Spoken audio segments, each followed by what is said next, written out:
জীবনের প্রথমবার বন্ধুরা আমরা কাজু ফুল খাচ্ছি, আগে কোনো খাইনি। এই যে ভিডিওটা দেখতে পাচ্ছেন, এটা হচ্ছে কিছুদিন আগের। আমি আর আমার বন্ধু মিলে গিয়েছিলাম আমাদের আশেপাশের একটা স্থানে যেখানে এই কাজু ফল পাওয়া যায়। পরবর্তীতে ও বলতেছিল একটা কাজু ফল পার, আমরা খেয়ে দেখি। তার পরবর্তীতে আমরা দুইটা ফল পারলাম।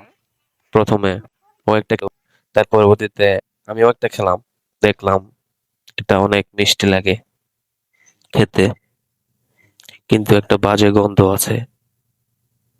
তাই আমি তাকে বলতেছিলাম যে এই গন্ধটার কারণে এটাকে আমরা মাইনাস পয়েন্ট দিতে পারি, কারণ খেতে অতটাও ভালো নয়।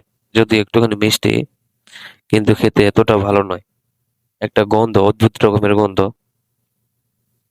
তাই সে আমাকে বলতেছিল, ভাই তুই যদি এটা খাই মরে টরে যাস, আমার কিন্তু কোনো দাবি নাই। মজা করছিল।